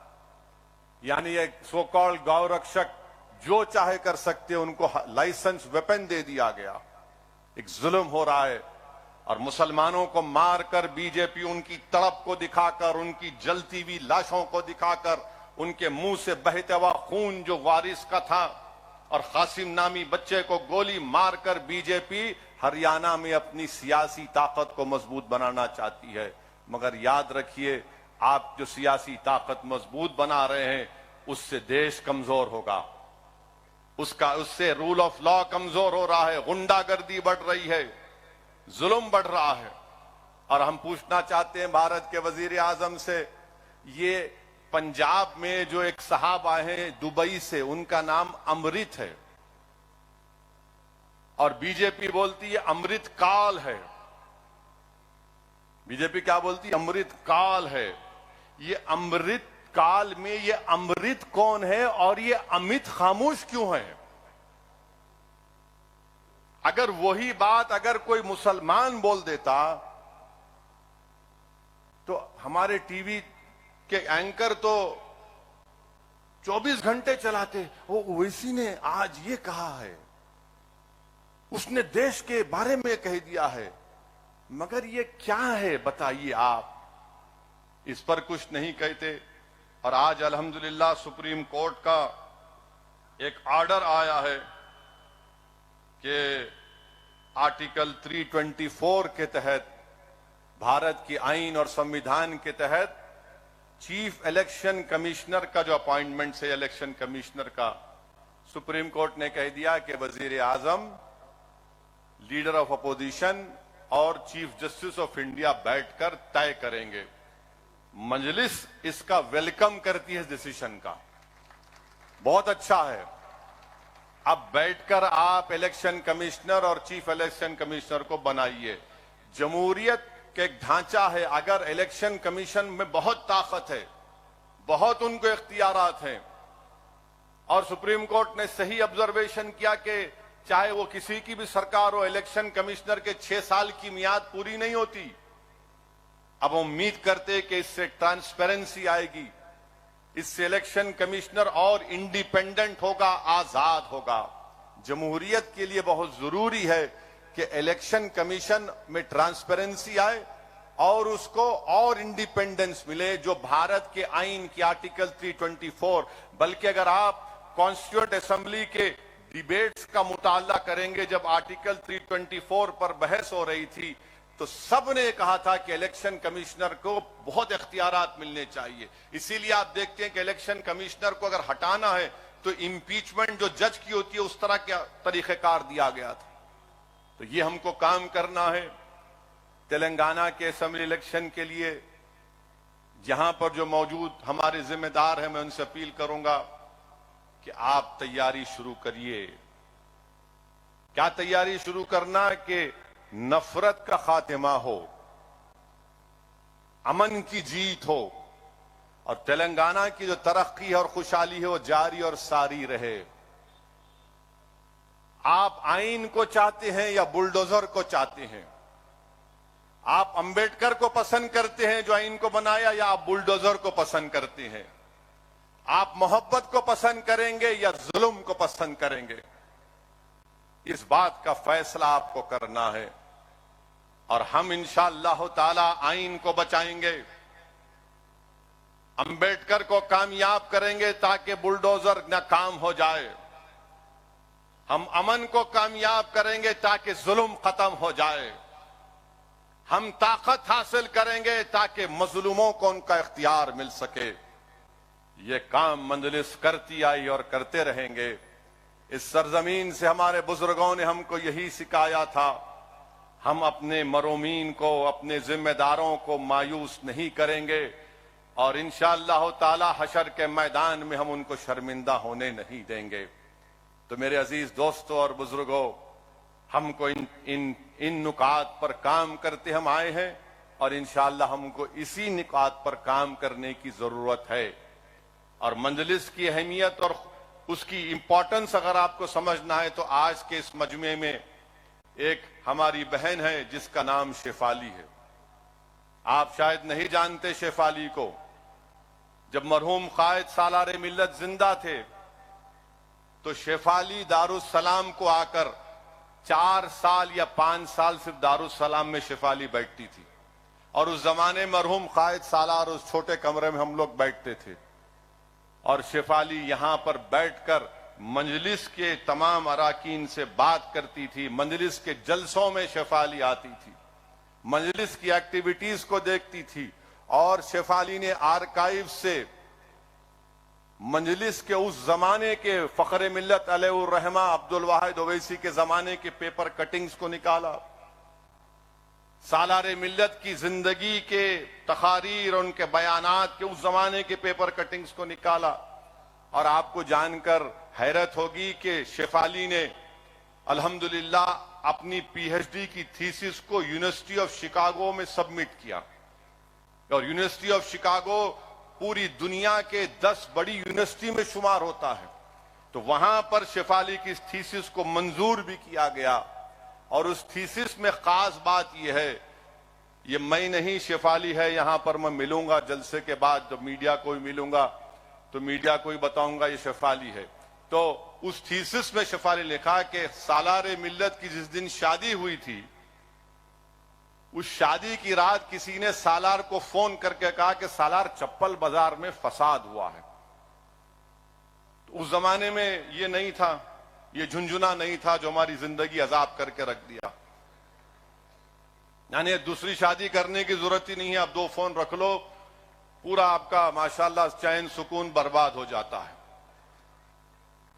तो किसी ने वो फोन 235 क्या नंबर था अकबर? नहीं, 2 तो बाद में आया, 35497 मिलाया, लगा के उंगली से, नहीं मालूम ये बच्चों को। वहां से फोन उठाया गया, घर में सालार उठाए फोन, गरजदार आवाज, हेलो, आने सुनने वाला थर-थर कांप जाता था। बोले सालार ऐसा हुआ, सालार नॉर्टन पे बैठ के निकल गए। ये नहीं देखा सालार ने कि आज मेरी शादी की रात है। मेरे अजीज दोस्तों, इन्हीं हमारे बुजुर्गों की कुर्बानियों की वजह से हम यहां पर खड़े हैं। अगर आज असदुद्दीन ओवैसी खड़ा है, मुमताज खान बैठे हैं, एमएलए बनकर सब बैठे हैं, तो हम कोई पब्लिक गार्डन से चल के यहां नहीं आए। पब्लिक गार्डन से चल के यहां नहीं आए, हम बागयामा से उन हरियालियों पे चल के यहां तक नहीं पहुंचे। अब्दुल वाहिद ओवैसी को 11 महीने जेल की सोबतें बर्दाश्त करना पड़ा। मोहम्मद गौस को अपनी शहादत पेश करना पड़ा। लोग नहीं जानते मोहम्मद गौस को, अल्लाह उसकी खबर को नूर से भर दे, जिस शख्स ने मंजलिस के लिए एक एक सांस ली थी, मंजलिस के लिए, उस मोहम्मद गौस ने अपनी जान की कुर्बानी को पेश किया। आप नहीं जानते कि फसादात में क्या क्या मसाइब और मुश्किलात का सामना करना पड़ा। मंजलिस के कायदीन को शहर बदर होना पड़ा। मंजलिस के कायदीन को बोलते हैदराबाद से निकलो, इनका हैदराबाद में नहीं रहना, दूर दूर जाकर मंजलिस के बड़े बड़े लोग रहते थे। बहरहाल मेरे अजीज दोस्तों, हिम्मत से काम करने की जरूरत है। हम अपने बुजुर्गों की मेहनत को रायगा जाने नहीं देंगे इंशाअल्लाह ताला। मंजलिस ने वो पैगाम दिया है कि भारत की जमहूरियत में आप रहकर अपनी सियासी ताकत को बना सकते हैं। मंजलिस ने यकीन पैदा किया है कि भारत की जमहूरियत में मजलूमों की क़यादत बन सकती है। मंजलिस ने यह पैगाम दिया है, इस बात को प्रूफ किया है कि अगर भारत की जमहूरियत में कमजोर तबकात की सियासी नुमाइंदगी होगी, एमएलएज होंगे, कॉरपोरेटर होंगे, एमपी होंगे, ग्राम पंचायत में नुमाइंदे होंगे, तो उनके मसाइल हल होंगे।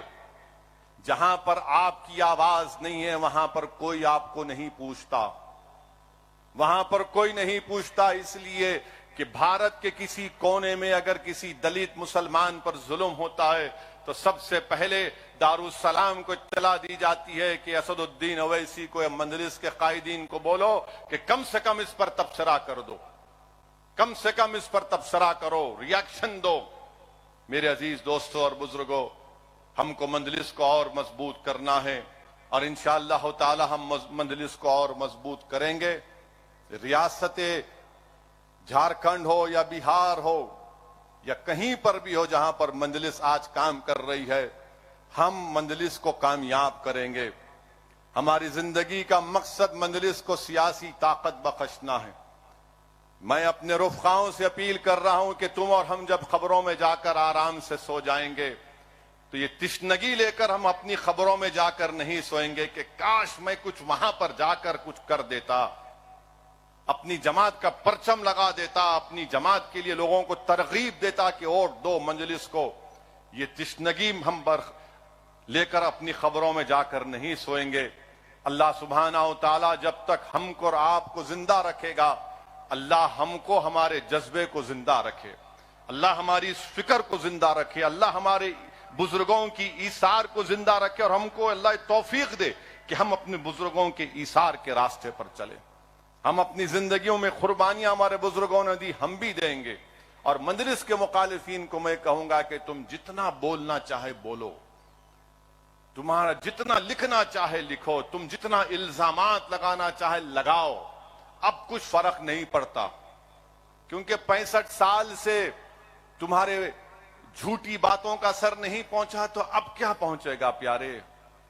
पुकारो जितना पुकारना है। हमको मालूम कि अबू जहल नाकाम होने आया है, अबू जहल नाकाम ही होगा।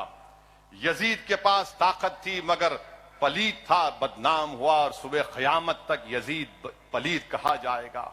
फिरौन के पास ताकत थी, नमरूद के पास ताकत थी, मगर अल्लाह ने मूसा को कामयाब किया, अल्लाह ने हजरत इब्राहिम अलैहिस्सलाम को कामयाब किया। मेरे अजीज दोस्तों और बुजुर्गों, इख्तिदार को देखकर लोग ताकत की पूजा करते हैं। हम इख्तिदार या ताकत की पूजा नहीं करते। हम इंसाफ करने वालों के साथ रहते हैं, हम मजलूमों के साथ रहते हैं, हम जालिमों का साथ नहीं देते। तो ये पैगाम को समझिए और इसी से हमको मुस्तकबिल का लाहेअमल तय करना है। अल्लाह इस सरजमीन को दारुस्सलाम को सुबह क़यामत तक आबाद और शादाब रखे। ये इदारों को अल्लाह सुबह क़यामत तक आबाद और शादाब रखे। जो एजाज अल्लाह ने हमको इस जमात की खिदमत करने का मौका अल्लाह ने हमको इनायत फरमाया, अल्लाह हमको इन नेमतों से, इनामात से हमारी नस्लों को अल्लाह नवाजे कि हम इस जमात के इस बोझ को, इसकी जिम्मेदारी को उठाते रहें और पूरे इखलास के साथ इसका काम करते रहें। मैं फिर से सलाम करता हूं हमारे तमाम मरहूम कायदीन को, हमारे बुजुर्गों को और हमारे उन ज़ईफ मंजलिस के अराकीन को जो आज अपने घर में बैठकर शायद उनका पोता या उनका नवासा इनको दिखा रहा होगा कि देखो आज जिस दफ्तर के लिए तुमने क्या क्या नहीं किया था, आज वहां पर मजलिस इत्तेहादुल मुस्लिमीन का जश्न मनाया जा रहा है। मैं इन बुजुर्गों को भी सलाम करता हूं। मैं अपने उन बुजुर्गों को याद भी करता हूं जिनके पैरों के पास बैठकर मैंने सियासत सीखी। मैं उन तमाम अराकीन को शुक्रिया अदा करता हूं जिन्होंने मुझे अगर मैं गलती करता हूं तो मुझे अपने तरीके से समझाती हैं कि ये रास्ता है, ये सही तरीका है। यकीनन आपके मशवरों की, आपकी सरपरस्ती की जरूरत है। ये आसान काम नहीं है मेरे अजीज दोस्तों और बुजुर्गों। हम एक मुश्किल काम कर रहे हैं, मगर वो जिंदगी क्या जिंदगी जिसमें मुश्किलात ना हो, वो जिंदगी क्या जिंदगी जिसमें चैलेंजेस ना हो, वो जिंदगी क्या जिंदगी है जिसमें जालिम से मुकाबला ना हो, वो जिंदगी क्या जिंदगी नहीं जिसमें जालिम से मुकाबला करते हुए हक की सरबुलंदी के लिए जान चली जाए। वही जिंदगी कामयाब होती है। अरे बुज़दिलों की तरह, गीदड़ों की तरह जालिमों के आगे घुटने टेक देना ये जिंदगी नहीं है, ये गुलामी है। गुलामी करना है तो जमीन व आसमान के खालिक की बनाई हुई जमीन, उस खालिक की गुलामी करना है। हमको अपने हक के लिए लड़ना है और हम इंशाअल्लाह ताला अपने हक के लिए लड़ेंगे। आप तमाम का बेहद शुक्रिया, आप आए, मगर मेरी इस बात को सुनिए, समझिए। अब तेलंगाना के जो जिम्मेदारान हैं, तेलंगाना के इलेक्शन के लिए तैयारी करिए। ये समझिए कि असेंबली इलेक्शन का बिगल बज चुका है। अब ये सोचकर हमको अपने इलाकों में, अराकी असेंबली के हलकों में, गांव में जाना है और इस पैगाम को पहुंचाना है। वाखिर दावान अल्हम्दुलिल्लाहि रब्बिल आलमीन।